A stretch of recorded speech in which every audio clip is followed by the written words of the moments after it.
प्यारे बच्चों, नमस्कार। कक्षा 10 की सामाजिक अध्ययन की स्टार्टिंग आज से हम करने जा रहे हैं, जिसमें हम आज इतिहास का पहला चैप्टर लेकर के आए हैं, जिसका नाम है यूरोप में राष्ट्रवाद का उदय, the rise of nationalism in Europe. बच्चों, किस प्रकार से यूरोप में राष्ट्रवाद का उदय हुआ, किस प्रकार में यूरोप के लोगों को जागरूक किया गया, वो हम इस वीडियो में समझेंगे। 19वीं शताब्दी के दौरान राष्ट्रवाद एक शक्ति के रूप में उभरा, जिसने यूरोप के बहुराष्ट्रीय वंश साम्राज्यों की जगह एक देश राज्य के उदय का नेतृत्व किया। फ्रांसीसी क्रांति, जो कि 1789 ईस्वी में हुई थी, ने आधुनिक राष्ट्र राज्य के लिए मार्ग प्रशस्त किया। जो हमारी फ्रांसीसी क्रांति हुई थी 1789 ईस्वी में, इसने प्रमुख योगदान दिया यूरोप में राष्ट्रवाद के उदय के लिए। इसके बाद हम समझते हैं राष्ट्र राज्य का उदय। फ्रांसीसी क्रांति ने पुराने राजशाही आदेशों पर सवाल उठाए और एक लोकप्रिय राष्ट्रवाद के विकास को प्रोत्साहित किया। एक संयुक्त समुदाय के रूप में राष्ट्र पर बल देने के लिए फ्रांसीसी क्रांति ने पितृभूमि, नागरिक और फ्रांसीसी लोगों के बीच एक नया फ्रांसीसी ध्वज जैसे नए विचार प्रस्तुत किए। फ्रांसीसी लोगों को बताया कि उनके लिए एक ध्वज होना चाहिए, एक प्रतीक चिन्ह होना चाहिए, जिसे वो फ्रांसीसी ध्वज कहेंगे। और इसके साथ में पूरे राज्य में जो वहाँ पर छोटे छोटे राज्य बटे हुए थे, उनकी सबकी अपनी अपनी शासन सत्ता थी, उन सब को समाप्त करके एक केंद्रीकृत प्रशासनिक प्रणाली की शुरुआत की। यानी कि जितने भी राज्य वहाँ पर थे, उन सबको मिला करके और एक देश बना करके फिर उसमें एक सरकार और सभी के लिए एक समान नियम कानून बनाए जाएं, ये शुरुआत वहाँ पर की गई। क्षेत्रीय जो बोलियां थी, उन बोलियों को निराश किया गया। वहाँ पर जो क्षेत्रीय अलग अलग क्षेत्रों में अलग अलग बोलियां बोली जाती थी, उन सभी बोलियों को हटा करके और पेरिस में बोली और लिखी जाने वाली जो एकमात्र फ्रांसीसी भाषा थी, उसी को सामान्य भाषा के रूप में स्वीकार कर लिया गया। इसके बाद बच्चों, अगला जो हमारा टॉपिक आता है नेपोलियन संहिता। बोर्ड पेपर की दृष्टि से बहुत ही ज़्यादा इम्पॉर्टेंट है नेपोलियन संहिता। बार बार क्वेश्चन पूछा गया है कि नेपोलियन संहिता क्या है। तो देखिए नेपोलियन संहिता क्या है। नेपोलियन ने फ्रांस में लोकतंत्र को नष्ट कर दिया, लेकिन इसने प्रशासनिक क्षेत्र में क्रांतिकारी सिद्धांतों का समावेश किया, जिससे पूरी व्यवस्था कुशल बन सके। जो वहाँ पर लोकतांत्रिक व्यवस्था थी, उसको पूरी तरीके से नेपोलियन ने नष्ट कर दिया था। नेपोलियन ने 1804 ईस्वी की नागरिक संहिता, जिसे सामान्यतया नेपोलियन संहिता के नाम से जाना जाता है, ने जन्म पर आधारित विशेषाधिकार समाप्त कर दिए। जो ये इसकी नागरिक संहिता थी, जिसे नेपोलियन संहिता कहा जाता है, 1804 ईस्वी में इसने क्या किया, जो जन्म पर आधारित विशेषाधिकार मिलते थे, उनको पूरी तरीके से समाप्त कर दिया। अब जन्म पर आधारित विशेषाधिकार क्या थे कि अगर राजा का पुत्र है तो वो आगे चल करके राजा बनेगा, अगर किसान का पुत्र है तो वो आगे चल करके खेती ही करेगा, वो किसी उच्च पद पर आसीन नहीं हो सकता। तो ये सब कमियां थी, ये सब बुराइयां थी। जरूरी तो नहीं कि अगर राजा है कोई भी व्यक्ति तो उसका पुत्र राजा बनने के योग्य हो। ऐसा जरूरी तो नहीं कि अगर कोई भी व्यक्ति मजदूर है तो उसका जो पुत्र हो, जन्म से ही उसके ऊपर लिख दिया गया कि वो आगे चल के मजदूरी ही करेगा, ऐसा तो नहीं है ना। तो इसको पूरी तरीके से समाप्त कर दिया गया। साथ ही कानून के समक्ष समानता की स्थापना की गई। जो भी कानून होंगे वो सबके लिए एक होंगे, चाहे वो अमीर हो चाहे वो गरीब हो, सबको समान अधिकार दिए जाएंगे।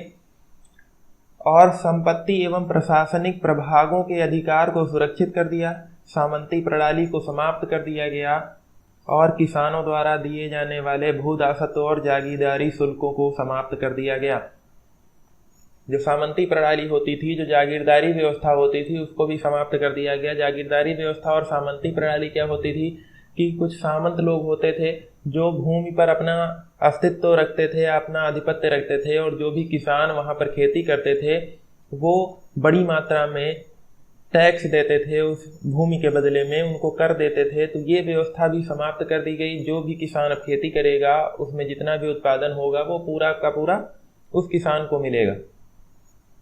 शहरी क्षेत्रों में भी कारीगरों की श्रेणी संघों के नियंत्रण को हटा दिया गया और परिवहन एवं संचार प्रणाली में सुधार हुआ। सार्वभौमिक कानूनों की स्थापना, मानवीकृत भार और उपायों तथा सामान्य राष्ट्रीय मुद्रा से समाज का प्रत्येक वर्ग लाभान्वित हुआ। जो जो चीज़ें इसने की उससे क्या हुआ कि समाज का जो भी हर एक तबका लाभान्वित हुआ, हर किसी को इससे फायदा हुआ, सिवाय उनके जो वहाँ पर शासन सत्ता करते थे उनको छोड़ करके बाकी सभी को उससे क्या हुआ, फायदा ही हुआ। बच्चों इतना समझ में आ गया। अब आगे हम देखते हैं यूरोप में राष्ट्रवाद अब किस प्रकार से हुआ। जर्मनी, इटली और स्विट्जरलैंड 18वीं शताब्दी के मध्य में राजशाहियों, डचियों और कैंटनों में विभाजित थे, जिनके शासकों ने अपने स्वायत्त प्रदेशों का निर्माण किया था। उन्होंने एक सामूहिक पहचान या एक आम संस्कृति साझा नहीं की। कुछ महत्वपूर्ण कारकों ने यूरोप में राष्ट्रवाद के उदय को जन्म दिया। कुछ प्रमुख कारक थे जिनकी वजह से यूरोप में राष्ट्रवाद का उदय हुआ। कौन कौन से वो कारक हैं देखिए बच्चों। पहला है नए मध्यम वर्ग का उदय, उदारवाद की विचारधारा का प्रसार, रूढ़िवाद की नई भावना और वियना की संधि। जो वियना की संधि है वो पेपर की दृष्टि से बहुत ही ज़्यादा इम्पॉर्टेंट है। आगे हम समझेंगे कि वियना की संधि में क्या हुआ। फिर क्रांतिकारियों का उदय। कुछ क्रांतिकारी हुए जिन्होंने इस राष्ट्रवाद को बढ़ाने में बहुत ही ज़्यादा योगदान दिया, उनके बारे में भी हम समझेंगे। अब देखिए कुलीन वर्ग और नया मध्य वर्ग क्या था। सामाजिक और राजनीतिक रूप से जमीन का मालिक कुलीन वर्ग यूरोपीय महाद्वीप का सबसे प्रभुत्वशाली वर्ग था। जो जमीन का भूमि का मालिक होता था वो कुलीन वर्ग के अंतर्गत आता था और वही उस समय बहुत ही सबसे ज़्यादा प्रभुत्वशाली वर्ग था यूरोप महाद्वीप का। यूरोप के पश्चिमी और मध्य भागों में औद्योगिक इकाइयों और व्यापार में बढ़ोतरी से शहरों का विकास हुआ और वाणिज्यिक वर्गों का उद्भव हुआ, जिनका अस्तित्व बाजार के लिए उत्पादन पर आधारित था।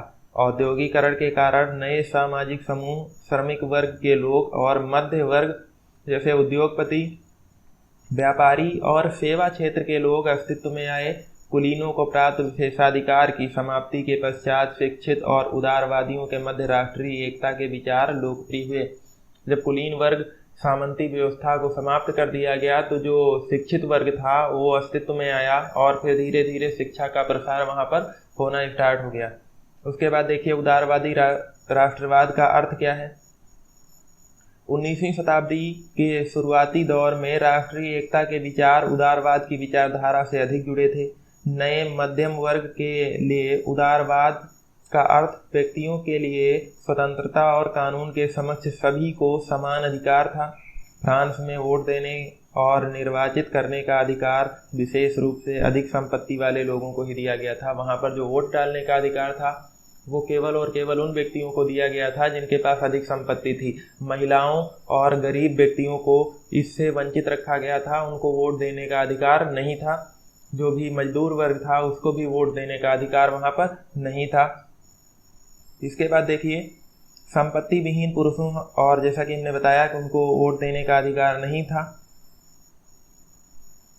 आर्थिक क्षेत्र में उदारवाद बाजार की आज़ादी के पक्ष में था, साथ ही यह राज्य द्वारा लगाए गए वस्तुओं और पूंजी के आवागमन पर नियंत्रण को समाप्त करने के पक्ष में था। 1834 ईस्वी में प्रशा की पहल पर एक शुल्क संघ जिसको जाल्वेराइन कहा गया उसका गठन किया गया, जिसने शुल्क अवरोध को समाप्त कर दिया और मुद्राओं की संख्या 2 कर दी, जो कि पहले कितनी हुआ करती थी 30।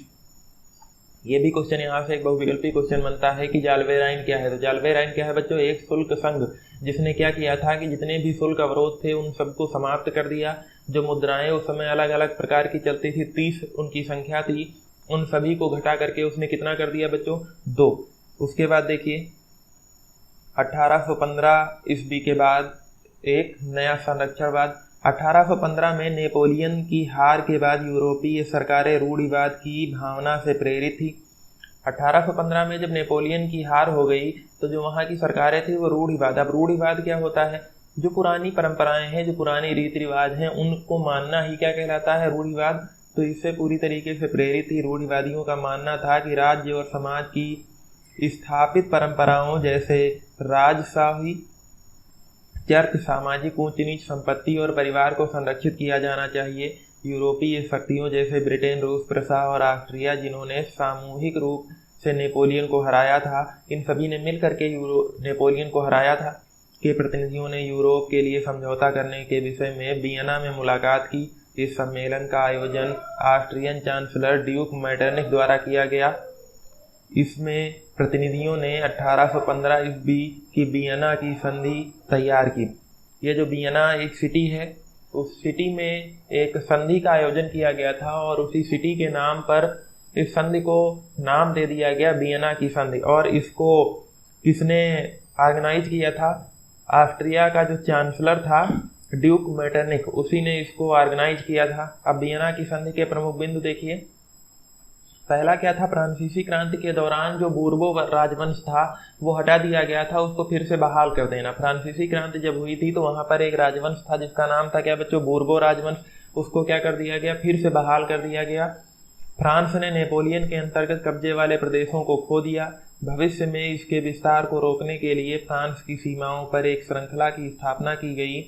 प्रसा को पश्चिमी सीमाओं पर महत्वपूर्ण नए क्षेत्र दिए गए, जबकि ऑस्ट्रिया को उत्तरी इटली का नियंत्रण दिया गया। इसका विस्तार आगे न हो, फिर से इस तरीके की कोई गतिविधि न हो, इसके लिए वहां पर योजनाएं तैयार की गई। नेपोलियन द्वारा गठित जर्मन महासंघ के 39 राज्यों को पहले की तरह बनाए रखा गया।